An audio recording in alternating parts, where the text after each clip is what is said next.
evidence of evolution, collective thinking upon all about maintenance theories implies that evolution is ever-lasting process of changes. However, it need prove to prove it.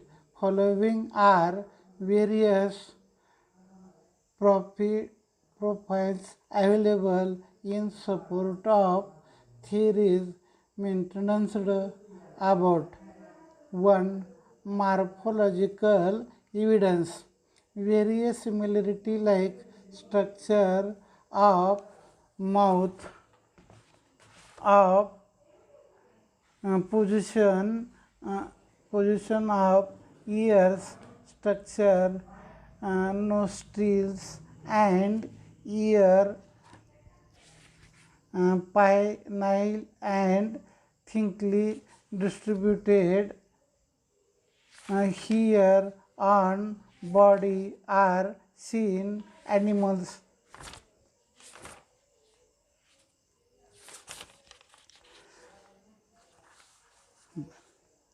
उत्क्रांतीचे पुरावे. वरील सिद्धांताचा एकत्रित विचार केल्यास आपण असं समजू शकतो की उत्क्रांती ही सातत्याने होणाऱ्या बदलाची अखंड प्रक्रिया आहे.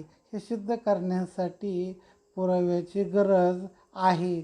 वरील सिद्धांताच्या पुष्टस्थ अनेक पुरावे उपलब्ध आहेत. हे पुरावे पुढीलप्रमाणे बाह्यरूपी पुरावे.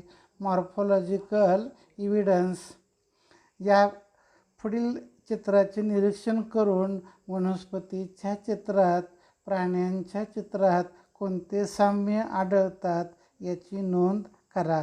प्राण्याच्या तोंडाची रचना, डोळ्याचे स्थान, नाकपुड्या तसेच कानाची रचना, अंगावरील दाट केस इत्यादी समान वैशिष्ट्ये प्राण्यामध्ये आढळतात, तर पानाचा आकार, शिरा, विन्यास, पर्णदेठ, पानाची रचना इत्यादी समान वैशिष्ट्ये वनस्पतीमध्ये आढळतात. यावरून या गटात साम्यस्थळे आहेत.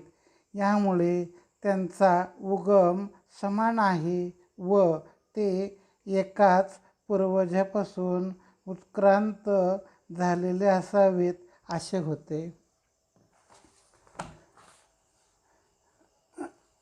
Leaf venation leaf पिट्रॉइड.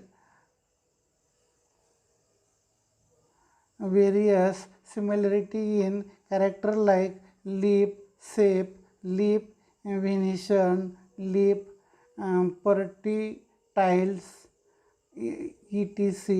occur in case of plant. These indicate that there are some similarities in those group and hence it proves that their origin must be same and must have common ancestors. Second, anatomical evidence. If you carefully observe picture, there doesn't seem any superficial similarities between human hand, cat, 4 legs, flipper of whale and pentagonum of bat. Similarities use of each of those structure in difference in respectively animal. However, there is similarity in structure of bone and bony joint in origin of each animal. Their similarity indicate that those animals may have common ancestors. शास्त्रीय पुरावे शेजारील चित्राचं काळजीपूर्वक निरीक्षण केलं तर मानवी हात, मांजराचा पाय, वटवाघळाचा पंख, देवमाशाचा पर, वरवर पाहता कोणतेही साम्य नाही. तसेच प्रत्येकाचा त्या त्या प्राण्यात असलेला उपयोग वेगळा आहे, त्यामुळे त्याच्या रचनेत भिन्नता आहे. परंतु प्रत्येकाच्या अवयवाच्या हाडाच्या रचनेत व हाडाच्या जोडणीत मात्र साम्य दिसून येतं. हे साम्य त्याचे पूर्वज समान असावेत याकडे निर्देशित करते. त्यानंतर व्हेजिटेरियल organ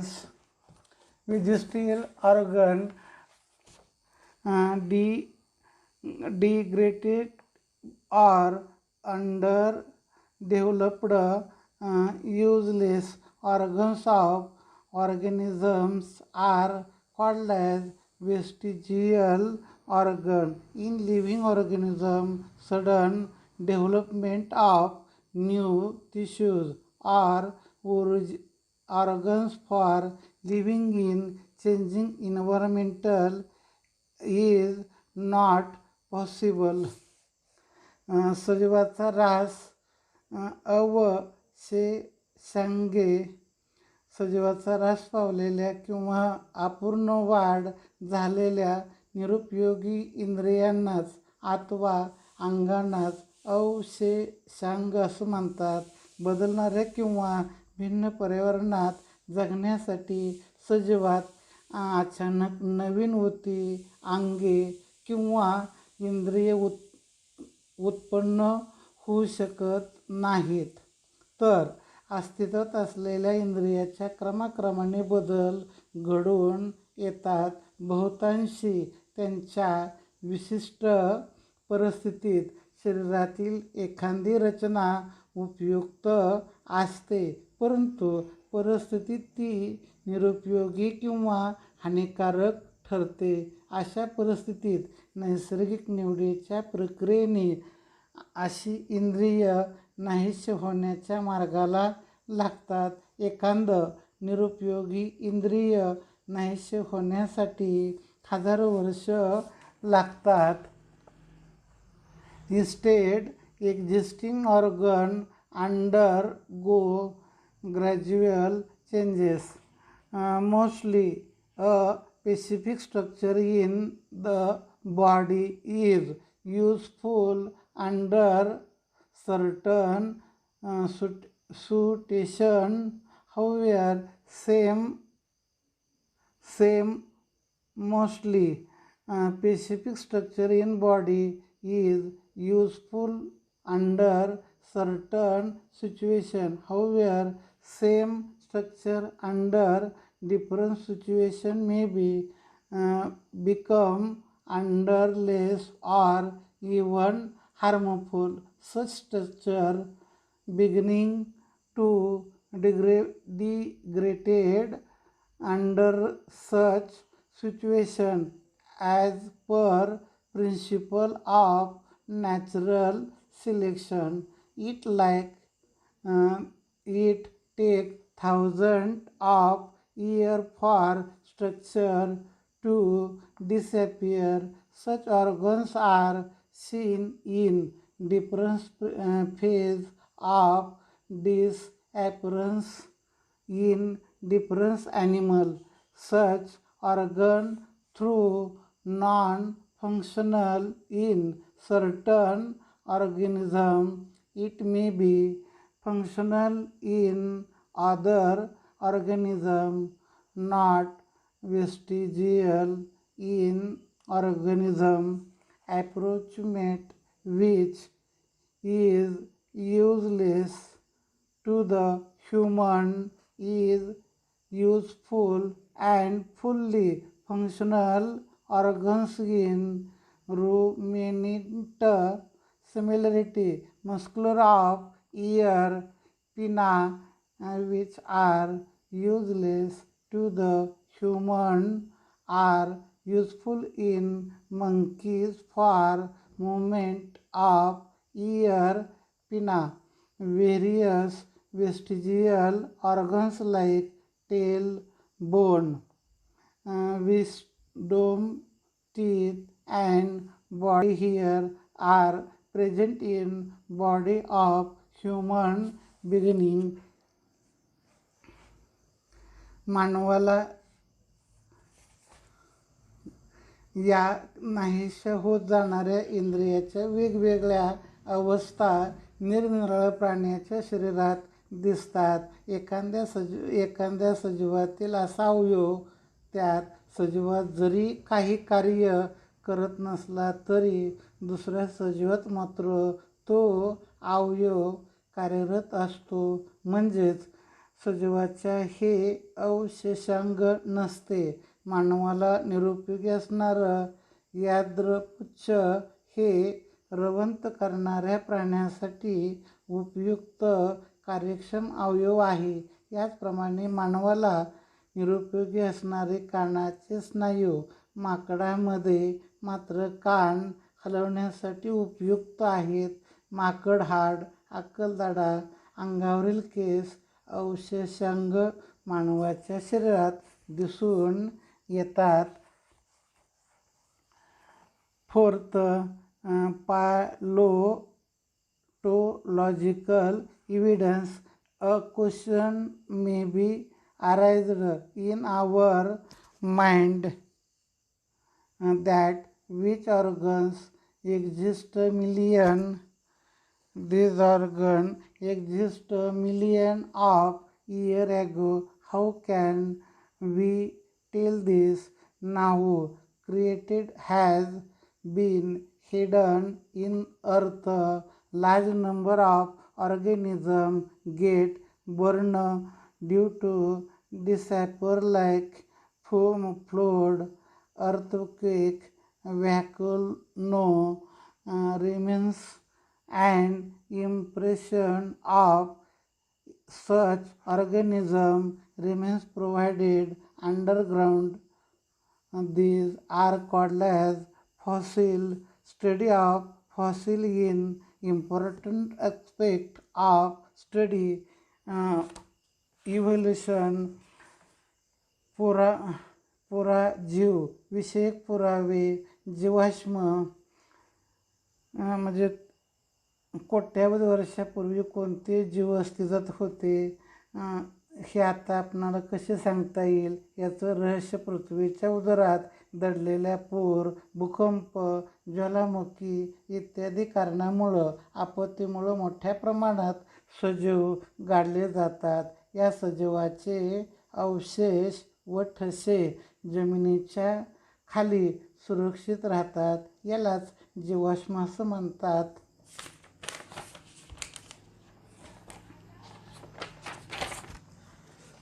In carbon consumption of animal and plant stop after death, since only the decreasing process C14 occur continuously. In case of dead body of plant and animals, instead of remaining constant, the ratio between C14 and C12 change continuously. As C12 is not radioactive, the time process since death of plant animal can be calculated by measuring the radioactivity of C14 and radioactivity C14 to C12 present in their body. The carbon dating method. मग जेव्हा प्राण्यात व वनस्पती मृत पावतात तेव्हा त्याचे carbon ग्रहण करणे थांबते. त्या क्षणापासून त्यांच्या शरीरातील C14 चा ऱ्हास ही एकच प्रक्रिया सतत चालू राहते. C12 किरणोत्सारी नसल्यामुळं मृत वनस्पती प्राणी यांच्यातील C14 आणि C12 याचे गुणोत्तर स्थिर न राहता सतत बदलत असते. एखादी वनस्पती किंवा प्राणी मृत झाल्यानंतरचा काळ त्या शरीरातील C14 सक्रियता C14 व C12 याचे गुणोत्तर काढून कालमापन करता येते. यालाच कार्बन वयोमापन असंही म्हणलं जातं. याचा उपयोग पुरातन अवशेषशास्त्र, मानव वंशामध्ये मानवी अवशेष अथवा जीवाश्म हस्तलिखिती याचा काल ठरवण्यासाठी होतो. अशा प्रकारच्या तंत्राद्वारे जीवाश्माची काल निश्चिती केली की त्या कालमापनानुसार एका कोष्टकात बसून त्या काळी असलेल्या सजीवांमध्ये माहिती मिळवणं सोपं जातं. यानुसार अपृष्ठवंशीय प्राण्यापासून पृष्ठवंशीय प्राण्याचा उद्भव झालेला दिसतो. कनेक्टिंग लिंक कनेक्टिंग लिंक खालील चित्राचं निरीक्षण करून वैशिष्ट्य चर्चा करा. Same plant and animal show some morphological character by which they can be related to two different groups. Hence, they are called as connecting link. Peripartious character like segmented body, thin cuticle and parapodia like organs are present. Similarly, these animals shows treated respiration and open circulation system. Similarity to the arthropoda, these indicate that peritus in connecting link between annelida and arthropoda. काही वनस्पती व प्राणी यांच्या शारीरिक लक्षणं असतात. त्यावरून दुसऱ्या दोन भिन्न गटाशी संबंध जोडता येतो, म्हणून त्याला जोडणारे दुवे असेही म्हणतात. पेरिपॅटस या प्राण्यामध्ये वलयी प्राण्याप्रमाणे खंडभूत अंग, पातळ उपचर्म, पार्श्वपादासारखे अवयव दिसून येतात. तसेच या प्राण्यामध्ये संधिपाद प्राण्याप्रमाणे श्वसननलिका व खुली रक्ताभिसरण संस्था आढळते. यावरून पेरिपॅटस हा annelida व संधिपाद प्राणी दोघांचा दुवा जोडणारा दुवा आहे. तसेच डफ बिल प्लॅटिपस या प्राण्यापासून सरीसृप प्राण्याप्रमाणे अंडी घालतो, परंतु दूधग्रंथी व शरीरावरील केस यामुळं सस्तनी प्राण्याशी नातं सांगतो. लंगफिश